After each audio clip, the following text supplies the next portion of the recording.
Deuxième sermon sur le chapitre 1. Or, il lui naquit 7 fils et 3 filles. Il possédait un grand troupeau, 7 000 brebis, 3 000 chameaux, 500 paires de bœufs, 500 ânesses, et un très grand nombre de serviteurs. De sorte que cet homme était le plus considérable de tous les fils de l'Orient. Job 1, versets 2 à 3. Ses fils allaient les uns chez les autres et donnaient tour à tour un festin, et ils invitaient leurs 3 sœurs à manger et à boire avec eux. Et quand les jours de festin étaient passés, Job appelait et sanctifiait ses fils. Puis il se levait de bon matin et offrait pour chacun d'eux un holocauste.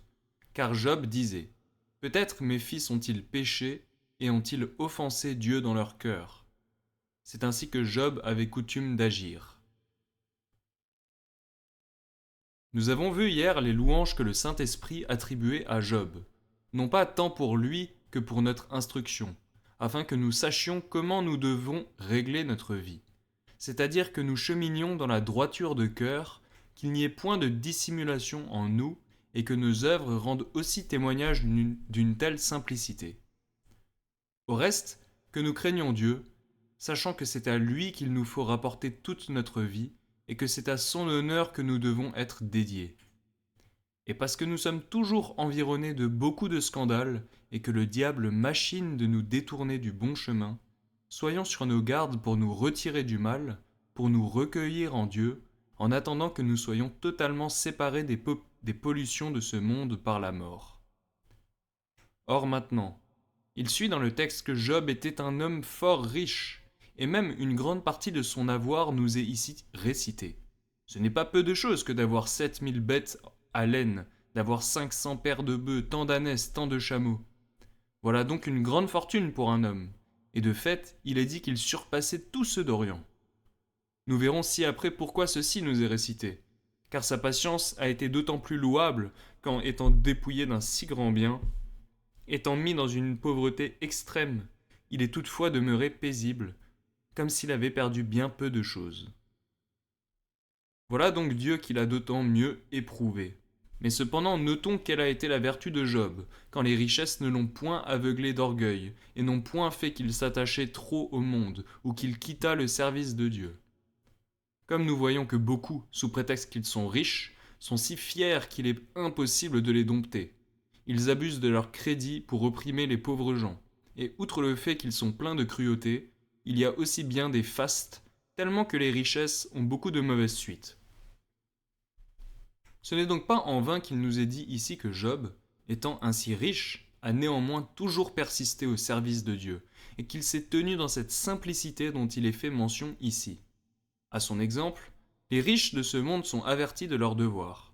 C'est qu'ils regardent bien, quand Dieu leur a mis l'abondance entre les mains, à ne point y être enveloppés, comme le psaume les exhorte aussi. Et puis, suivant ce que saint Paul dit à Timothée, qu'ils ne soient point enflés d'orgueil et qu'ils ne mettent point leur espérance dans les richesses incertaines de ce monde, là où il n'y a aucune certitude. Car celui qui est aujourd'hui bien riche pourra être appauvri demain, quand il plaira à Dieu. Ainsi donc, voyant que ces biens-ci sont fragiles et que nous pouvons en être bientôt privés, les riches, dit saint Paul, doivent bien veiller sur eux-mêmes pour ne point s'appuyer là-dessus et ne point faire une idole de leurs biens, comme s'ils étaient certains de les posséder et d'en jouir toujours, mais qu'ils soient prêts à les résigner. Et en somme, comme il est dit dans un autre passage, que ceux qui ont champs, vignes, prés, terres, argent et marchandises veillent à en user comme s'ils n'avaient rien, qu'ils soient pauvres de cœur. Voilà donc ce que nous avons à noter sur ce passage. Et qu'on n'allègue point qu'il est bien difficile de se maintenir purement au milieu de tant de richesses, vu que Jésus-Christ même les appelle épines. Car l'exemple de Job condamnera tous ceux qui ne se gardent point sans souillure, quelque difficulté qu'il y ait. Il est bien certain qu'un homme riche aura beaucoup plus de mal à cheminer dans la crainte de Dieu qu'un pauvre. Il est vrai que la pauvreté, en soi, apporte beaucoup de tentations, car quand un homme est dans le besoin, alors il regarde. Que dois-je devenir ? Et le diable le pousse à la défiance. Sur cela, il sera induit à murmurer contre Dieu, comme nous voyons que beaucoup se dépitent, et il leur semble que Dieu leur a fait du tort. Ils ne savent de quel côté se tourner, et puis il conclut. Puisque je ne peux gagner ma vie par mon labeur sans faire de tort à autrui, il faut que j'y procède autrement. Sur cela, ils se donnent licence de piller et dérober, et font beaucoup de mauvais tours et de choses dommageables à leurs prochains. Voilà, dis-je, les tentations qu'apporte la pauvreté. Mais si on fait la comparaison, il est certain que les plus riches auront de bien plus grands assauts, d'autant que Satan est toujours après eux pour leur bander les yeux, afin qu'ils se méconnaissent et que s'étant oubliés, ils s'élèvent contre Dieu. Qu'ils soient entièrement attachés à ce monde, qu'ils se moquent de la vie céleste, qu'ils se persuadent que rien ne peut les nuire, qu'ils abusent de leur crédit de beaucoup de manières, qu'ils ne se soucient de rien, qu'ils ne puissent porter aucun joug, qu'ils ne veuillent s'assujettir à aucune raison, qu'il leur semble que les autres ne sont pas dignes de converser avec eux, tellement que, s'il leur était possible, ils raviraient la clarté du soleil aux pauvres, d'autant qu'ils s'imaginent qu'ils méritent bien d'être séparés et mis comme dans un rang à part. Voilà donc les corruptions qu'apportent les richesses et d'autres infinies. Mais est-il vrai qu'il n'y a nulle excuse pour ceux qui sont riches? Pourquoi? Voici Job qui sera constitué leur juge devant Dieu, d'autant qu'il n'a point été corrompu ni perverti par une grande abondance et quantité de biens qu'il avait, sans qu'il ait toujours servi Dieu en simplicité. Or, si les riches sont rendus inexcusables, que les pauvres aussi veillent bien sur eux-mêmes. Car nous avons déjà dit qu'il est plus facile à un homme à qui Dieu n'aura point donné une si grande abondance de cheminer simplement qu'à ceux qui ont grande vogue. C'est comme si quelqu'un était dans une petite nacelle et sur une petite rivière. Eh bien, il est vrai qu'il pourra chanceler, il est vrai qu'il pourra heurter contre un arbre, contre un bord de la rivière, mais il n'est pas en tel danger que celui qui est dans un navire au milieu de la mer, là où les vagues et les tempêtes sont beaucoup plus impétueuses. Ainsi, dis-je, en est-il des pauvres et des riches. Car étant en ce monde, il est vrai que nous nageons et pouvons être agités de tempêtes. Nous pouvons heurter contre quelque chose et être toujours en danger. Mais les pauvres sont comme dans un petit ruisseau, et les riches sont comme au milieu de la mer, où il ne faut rien pour les abîmer dans quelque gouffre. Si donc il n'y a nulle excuse pour les riches, que sera-ce de ceux auxquels Dieu donne le moyen de se contenir en simplicité? Nous voyons donc qu'il y a ici une instruction générale pour servir à tous, et aux grands et aux petits, et qu'il faut que chacun fasse son profit de l'exemple qui nous est ici mis devant les yeux. Cependant, la vertu de Job est bien à priser, car nous entendons la sentence de notre Seigneur Jésus-Christ, qu'il est difficile qu'un riche entre dans le royaume des cieux. Non pas que les richesses en soi empêchent que nous servions Dieu, comme je l'ai dit, mais cela procède de notre malice et de notre corruption.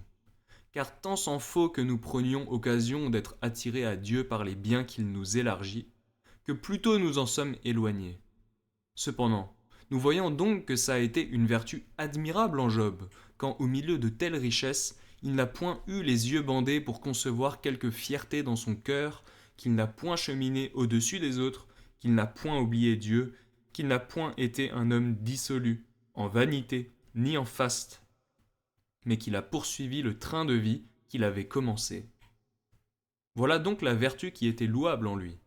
Mais c'est afin que, si nous ne pouvons parvenir à être tout à fait égaux, chacun regarde à soi et que nous tendions à ce but qui nous est proposé. Au reste, nous voyons aussi que les richesses ne sont point à condamner en soi. Comme il y a des fantasques qui imaginent qu'un homme riche ne peut être un chrétien. Car qu'on trouve des pauvres qui puissent être comparés à Job en une telle vertu, et alors on condamnera les richesses. Mais quand on aura bien cherché tous les pauvres du monde, et grand peine s'en trouvera-t-il un qui approche de cet homme-ci. Puisqu'il en est ainsi, notons que les richesses en soi et de leur nature ne sont point à condamner. Et même c'est un grand blasphème contre Dieu si on réprouve tellement les richesses qu'il semble qu'un homme qui les possède en soit totalement corrompu. Car d'où procèdent les richesses sinon de Dieu? On s'adresse donc à Dieu quand on les condamne. Et puis il nous faut noter qu'il faut que Dieu besogne beaucoup plus miraculeusement en un homme riche qu'en un pauvre, comme nous l'avons dit. Car nous avons montré la difficulté qu'aura un homme, quand les biens lui abondent, à se maintenir en simplicité et droiture. Il est donc besoin que Dieu déploie une vertu singulière de son esprit pour conserver les riches, pour qu'ils ne se corrompent pas. Or si on méprise une telle grâce de Dieu, ne s'élève-t-on point à l'encontre de lui? Par cela donc nous sommes avertis de ne point condamner les richesses en soi. Comme aussi nous voyons que notre Seigneur Jésus-Christ nous le montre, conjoignant au royaume des cieux les pauvres avec les riches, quand il parle de Lazare dans Saint Luc. Il dit bien là que les anges ont porté Lazare, bien qu'il fût rejeté des hommes, que ce fut une pauvre créature dont on ne tenait compte, de sorte qu'il était là, délaissé de tous. Néanmoins, voilà les anges qui portent son esprit dans le sein d'Abraham. Et qui était Abraham? Un homme riche, et en bétail, et en argent, et en serviteurs, en toutes choses, excepté en possession et champs, car cela aussi ne lui était point licite. Il fallait qu'il attendît que Dieu lui donnât le pays de Canaan en héritage. Il est vrai qu'il acheta bien un sépulcre, mais il n'avait nul héritage. Cependant son avoir était bien grand. Quand donc nous voyons que l'âme de Lazare est portée par les anges au sein d'Abraham, qui est le père des fidèles, reconnaissons que Dieu, par sa grâce et par sa bonté infinie, appelle et les riches et les pauvres au salut. Et c'est à ce propos aussi que saint Paul dit que Dieu veut que tous les hommes soient sauvés. Car il parle des princes et des rois, lesquels s'abusent ordinairement dans leur grandeur et ne peuvent se ranger à Dieu. Il leur semble même qu'ils ne soient plus des hommes mortels. Tant il est vrai que Dieu en discerne certains, et ne veut point que tout soit perdu et périsse. Voilà donc ce que nous avons à noter. Mais cependant, que les riches ne se flattent point, mais qu'ils reconnaissent qu'ils sont comme sur une glace où ils pourraient bientôt trébucher, qu'ils sont comme au milieu des épines, qu'il faut bien donc qu'ils se gardent soigneusement d'être piqués. Voilà donc comment nous devons tous être incités à la sollicitude pour nous recommander à Dieu, afin de cheminer selon sa volonté. Or, sur ce qu'il est dit que Job avait 7 enfants mâles et 3 filles, notons que c'est pour signifier que Dieu avait mis sa bénédiction sur lui pour le faire prospérer en toutes sortes. Et comme nous l'avons déjà touché, nous verrons ci-après mieux la cause de pourquoi tout ceci est exprimé, et l'intention du Saint-Esprit. C'est à savoir que ça a été une vertu beaucoup plus grande chez Job de porter patiemment que Dieu les privait de tout ce qu'il lui avait mis entre les mains. Or il est dit aussi bien comment ses enfants se comportaient, et comment lui aussi de sa part les avait gouvernés dans la crainte de Dieu. Et c'est ainsi que nous sachions, quand Dieu l'a affligé, qu'il a montré par effet qu'il peut disposer de ses créatures à son plaisir, qu'il nous faut baisser les yeux encore que nous soyons confus, ne voyant point la raison de pourquoi Dieu traite ainsi rudement les hommes, et il faut que nous confessions qu'il est juste, en attendant qu'il nous révèle pourquoi c'est qu'il dispose les choses ainsi. Or maintenant, poursuivons ce qui nous est ici récité. Il est dit que les enfants de Job faisaient tous les jours des banquets l'un après l'autre, chacun à son tour, et appelaient leurs sœurs pour venir en leur compagnie. Il est vrai que la nature incitera bien les frères à avoir un amour mutuel ensemble, mais tant il est vrai que les hommes sont si malins qu'il y en a bien peu qui regardent ce qu'implique la fraternité. Pour preuve, nous en verrons plusieurs qui sont ennemis mortels, comme des chiens et chats. Ils sont frères, mais cependant, ils ne laissent point d'avoir haine et rancune entre eux, tellement que l'un voudrait avoir mangé l'autre. Nous en verrons donc de tels, comme les hommes s'abattardissent en cruauté, que les frères ne sauront ce que c'est que la concorde ni l'amitié. Et bien que cela n'y soit point, si est-ce que chacun est tellement adonné à soi qu'il y en a bien peu qui s'entraînent comme Dieu les instruit. Voici donc le Saint-Esprit qui nous met devant les yeux un miroir pour nous faire contempler qu'il y a eu bonne concorde et amour entre les enfants de Job, et que même ils se sont toujours exercés en cela, afin de ne donner nulle mauvaise suspicion l'un à l'autre. Car les banquets qu'ils faisaient n'étaient que pour rendre témoignage de leur fraternité et concorde. Et voilà pourquoi il est dit notamment qu'ils envoyaient quérir leurs sœurs, afin que l'amitié se déclarât partout. Voici une grande vertu, mais cependant, on voit que Job a craint qu'il n'y eût de la faute dans ce qui était institué pour le bien et pour une bonne fin. Néanmoins donc, voici Job qui pense, Dieu y sera offensé. Or cet exemple est bien notable. Il est vrai que c'est une chose aussi plaisante à Dieu qu'il n'y en a point, que la concorde et l'amitié entre les hommes, même entre les frères. Nous entendons ce qui est dit au psaume 133. C'est une chose joyeuse quand les frères sont unis. C'est comme la rosée qui descend pour donner substance et nourriture aux champs. C'est comme l'onction qui a coulé de la barbe de Aaron. afin que l'odeur en fût répandue sur toute sa robe.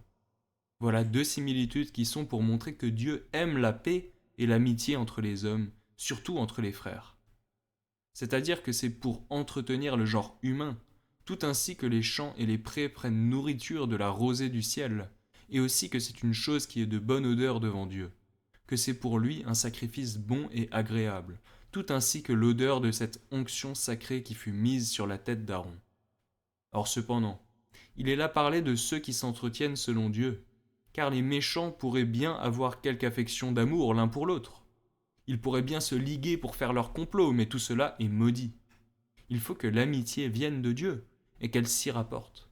Et voilà pourquoi le nom de fraternité est mis, afin que nous soyons enseignés à lever les yeux vers Dieu, et à avoir notre regard sur lui quand il est question d'avoir un amour mutuel les uns pour les autres. Cependant, nous voyons ici que les choses qui sont les meilleures au monde pourront encore tirer quelque corruption de la malice des hommes. En cela, nous voyons que c'est de notre nature depuis que Adam a péché, depuis qu'il s'est oublié.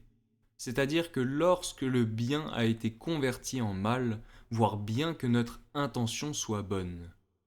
Par exemple, quand un mari aime sa femme, qu'un père aime ses enfants, ce sont des choses bonnes, saintes et louables. Et néanmoins, on ne trouvera point un homme au monde qui aime sa femme dans une telle mesure qu'il n'y ait rien à redire, qui aime ses enfants d'un amour pur et entier. Mais il y aura toujours quelque mélange, quelque corruption. Et comment cela ? Quand Dieu a ordonné que le mari aime sa femme, et que notamment il est dit « Aimez vos femmes comme vos propres corps », cela doit-il être attribué à vice ? Le bien peut-il être converti en mal ? Or cela vient de notre maudite nature, comme il ne faudrait qu'un grain de sel ou une goutte de vinaigre pour corrompre le vin. Ainsi en est-il du fait que les hommes ne peuvent tenir en mesure, qu'ils n'auront point leurs affections si bien réglées qu'il n'y ait à redire, qu'ils ne soient condamnés en beaucoup d'endroits.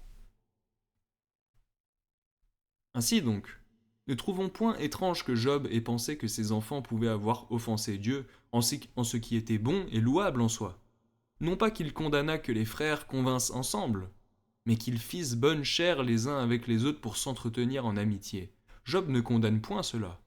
Mais connaissant l'infirmité des hommes, il sait qu'il est bien difficile de garder la mesure sans qu'il y ait cependant quelques vices mêlés. Et pour cette cause, il a été sur ses gardes et a sanctifié ses enfants. Mais cependant, nous avons encore à noter que Job a bien regardé et connu ce que l'expérience nous montre. Quand tous banquet, il y a toujours quelque désordre, là où Dieu ne sera point honoré comme il doit. Premièrement, si on s'assemble, il y aura de la superfluité quelquefois dans les viandes, et ceux qui seront assemblés par compagnie mangeront et boiront au-delà de leur portion ordinaire. Eh bien, on ne pense point à tous ces excès-là, et les plus saints gens craignant Dieu y sont surpris. Il est vrai qu'ils ne seront point gourmands pour se farcir le ventre et pour se saouler comme des pourceaux. Tant moins. Encore seront-ils ivrognes pour avoir leur esprit abruti. Non. Mais tant il est vrai qu'ils peuvent bien excéder la mesure. Et pourquoi ? Nous voyons que sans y penser, on s'écoule en cela. Ainsi donc, voilà déjà un mal qui se fait dans ces banquets, bien qu'il soit institué pour une bonne cause, et que l'intention de celui qui convie ses amis et de ceux qui y viennent pour lui tenir compagnie soit bonne. Car à grande peine se passera-t-on qu'il n'y ait quelque faute de laquelle même on ne s'aperçoit pas. Et puis quand on est là, combien y a-t-il de propos frivoles qui se tiennent ? Là où on devrait manger comme en la présence de Dieu et se réjouir comme avec ses anges, il y aura beaucoup de vanités qui transporteront les hommes, tellement qu'il semble à beaucoup qu'ils n'en font point bonne chère s'ils ne s'égayent je ne sais comment, je dis même des bons. Il y a encore d'autres mauvaises suites, et selon qu'on y pensera de près, nous verrons que Dieu y est offensé en plusieurs sortes. Ainsi donc, notons bien que Job n'a point été sans cause en perplexité et en doute si ses enfants avaient péché contre Dieu, vu qu'il faisait ainsi des banquets, bien qu'ils fussent des gens fidèles. Or s'il en est ainsi, que là où les banquets sont réglés le mieux qu'il est possible, il y a encore de la faute que Dieu condamne, que sera-ce de ceux qui chassent Dieu de leur compagnie et de leur table, comme ordinairement on en usera ? Car s'il est question de faire des banquets, par où commence-t-on ? Est-ce par invoquer le nom de Dieu ? Oh ! Il semblerait que ce fût matière de mélancolie. Il faut donc que le nom de Dieu soit enseveli. Est-on bien soûl? De rendre grâce, il n'en est point de nouvelles. Car il faut qu'ils leur souviennent de la bonne chère qu'ils ont faite, c'est-à-dire qu'ils sont pourceaux. Car si on pense à Dieu, il semble que toute la joie qu'ils ont prise en banquetant soit changée en deuil. Et puis tout y sera débordé, tellement qu'il ne sera question que de tenir des propos vilains et dissolus, ou bien des propos de trahison et de malice, qu'il n'y aura de nouvelles que de déchirer son prochain, qu'on machinera contre celui-ci et contre celui-là. Voilà ce qu'emportent les banquets. Ainsi donc, puisque les hommes sont tant enclins au vice, il est impossible qu'il n'y ait de la faute, bien qu'ils ne se lâchent point la bride tout à fait. Ceux donc qui s'assembleront pour comploter en toute malice et trahison, je vous prie, ne faut-il point qu'il y ait là comme un gouffre d'enfer? Ainsi donc, notons bien ce passage, afin que, quand nous aurons connu que les hommes sont tellement enclins au vice qu'ils corrompent le bien et le convertissent en mal, nous soyons d'autant plus sur nos gardes, afin que, quand il sera question de boire et de manger les uns avec les autres, nous passions toujours condamnation, d'autant que Dieu y est offensé. Or, il est vrai que nous ne devons point avoir de scrupules, des superstitions, comme il y en a qui ne mangeront point un morceau de pain en repos de conscience quand on leur dira qu'il faut bien veiller sur soi.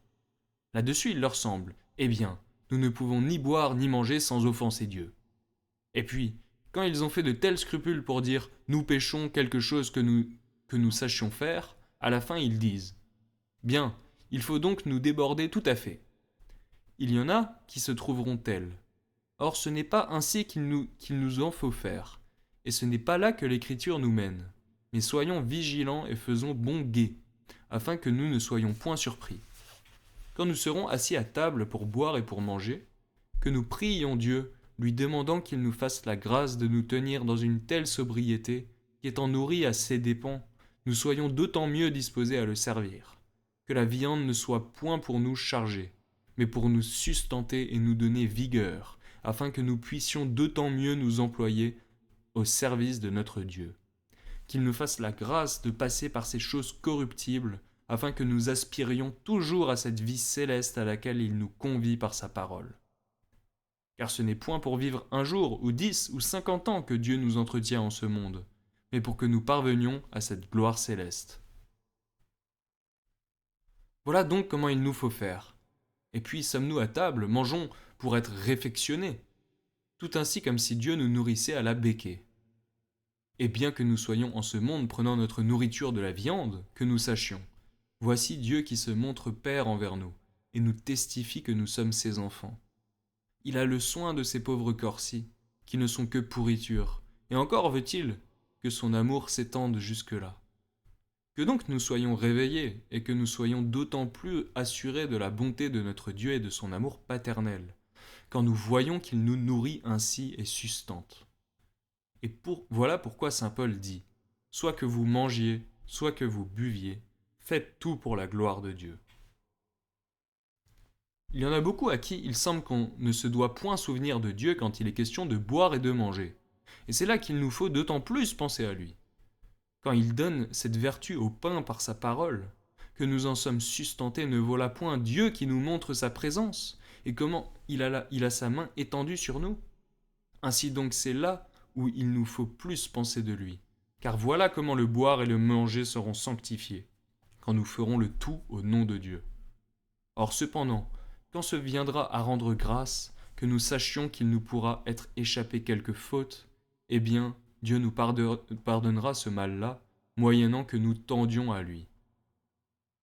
Et voilà pourquoi il est ici dit notamment que Job, après que le tour était fait au banquet de ses enfants, leur mandait qu'ils se sanctifiassent. Et puis il offrait un sacrifice solennel pour chacun d'eux, disant « Peut-être mes enfants auront-ils péché, qu'ils n'auront point béni Dieu. » Combien que de tout cela nous en dirons à la fin. Nous voyons donc que Job n'était point comme ceux qui, après avoir fait scrupule, concluent qu'il faut se déborder tout à fait.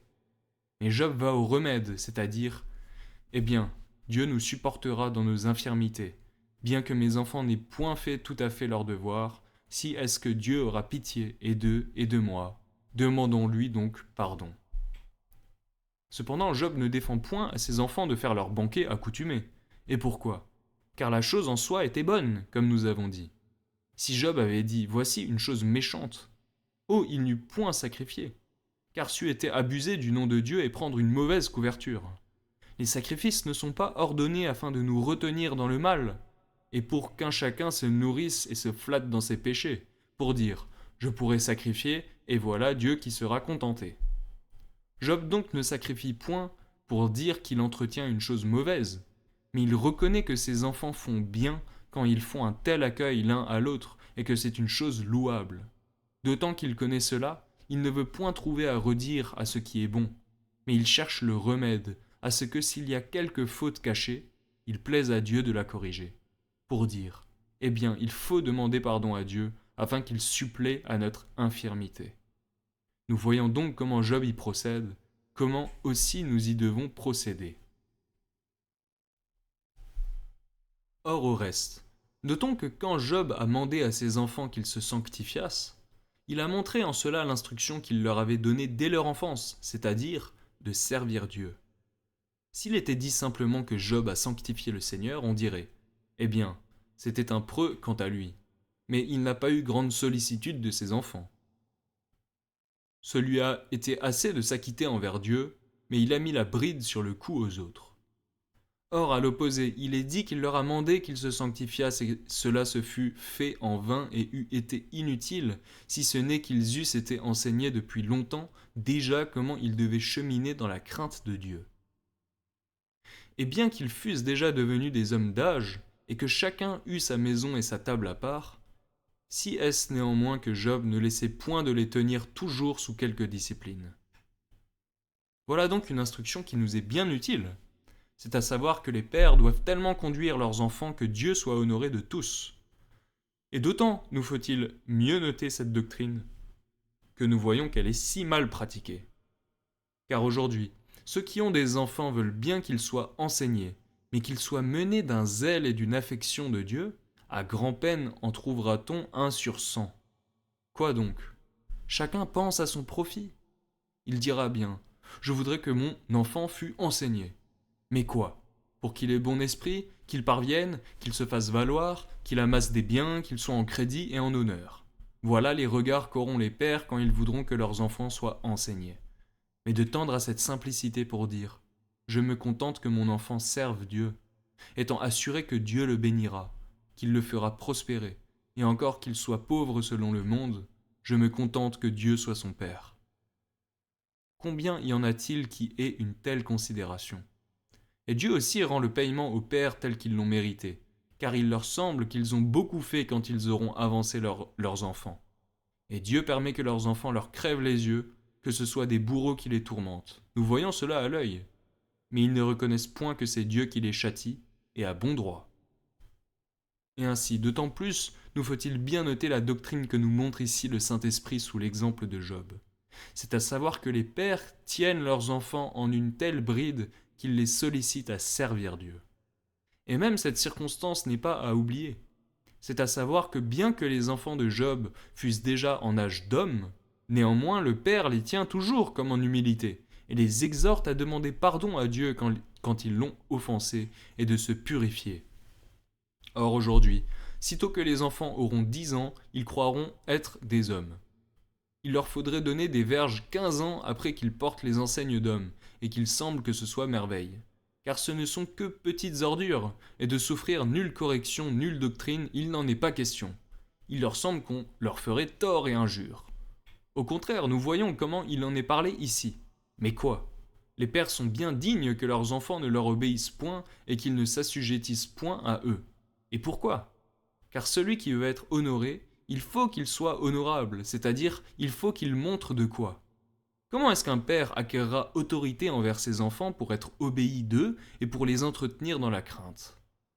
Quand il aura une telle gravité et modération en soi que les enfants devraient avoir honte de lui contredire et de se rebeller à son encontre. Mais si les pères rejettent toute crainte de Dieu, comment est-ce que leurs enfants leur obéiront, quand eux-mêmes ne rendent point l'honneur à Dieu qui lui appartient? Voilà donc ce qui est cause que les enfants se montrent être incorrigibles et qu'on ne les peut tenir en bride, c'est d'autant que les pères sont désobéissants à Dieu. Or, tant il y a que les pères et les enfants sont ici condamnés, les pères, pour leur nonchalance, s'ils ne regardent à instruire leurs enfants dans la crainte de Dieu, et aussi les enfants s'ils ne se laissent point gouverner par leur père. Ils ont ici un bel exemple, car il est parlé de ceux qui pouvaient dire « Et mon père m'a tenu en bride du temps que j'étais jeune, mais maintenant faut-il que je sois toujours tenu sous la verge ?» Les enfants de Job pouvaient parler ainsi, et nous voyons que, bien qu'ils tiennent ménage, néanmoins, ils sont toujours sous la conduite du Père, car il n'est pas dit au texte qu'ils aient contredit ce qu'il leur a commandé, comme il est parlé des enfants de Élie. Mais ils ont obéi, afin d'être participants des sacrifices qu'il offrait pour eux. Quand donc nous voyons cela, c'est bien pour condamner tous ces petits rustres qui font les braves et qui lèvent les cornes. Ils ne savent ce que c'est que la discipline d'aucune façon.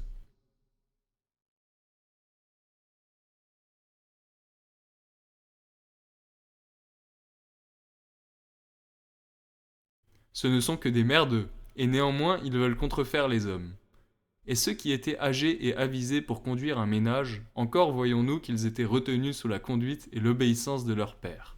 Au reste, quant à ce mot de sacrifier, c'est selon la coutume ordinaire de la loi, que pour participer au sacrifice, il fallait qu'on se purifiât pour y être disposé dûment. Et bien que Job ne fût pas au pays là où la loi de Moïse était écrite, ou bien même qu'il ait vécu, comme il est vraisemblable, avant que Moïse fût né, toutefois cela a été toujours retenu parmi les fidèles, que quand ils devaient sacrifier à Dieu, ils ont eu quelques signes de purgation, c'est-à-dire de se nettoyer de leurs ordures, desquelles ils eussent été entachés et pollués. Et cela n'a point été inventé par les hommes. Il ne faut point que nous pensions que les hommes aient forgé tout cela comme une chose frivole, mais Dieu l'a voulu ainsi. Et pourquoi ? Il a voulu aviser les hommes qu'ils n'étaient pas dignes d'approcher de lui. Il faut, quand nous venons à Dieu, que nous connaissions nos pauvretés pour y être confus, pour dire « Et comment oserais-je me présenter devant la majesté de mon Dieu ? Quelle grâce y trouverais-je » Dieu a voulu que cela fût connu de tout temps. Et maintenant, bien que nous n'ayons point cette cérémonie de nous sanctifier, il faut que nous ayons la vérité en nous, c'est-à-dire que toutes les fois et quand que nous venons à Dieu pour faire des prières et des requêtes, nous sachions que nous sommes indignes, à moins que nous ne connaissions le moyen par lequel il nous reçoit. C'est à savoir de nous purger par la foi qui est dans le Seigneur Jésus-Christ, sachant qu'il est lui seul le lavement duquel toutes nos souillures peuvent être nettoyées. Voulons-nous donc être agréables à Dieu ? Il nous y faut venir par le moyen de notre Seigneur Jésus-Christ, en lui présentant la grâce qu'il nous a acquise par sa mort et sa passion, comme il est la perfection et l'accomplissement des choses qui ont été données anciennement en figure et en ombrage. Or, nous nous prosternerons devant la face de notre bon Dieu.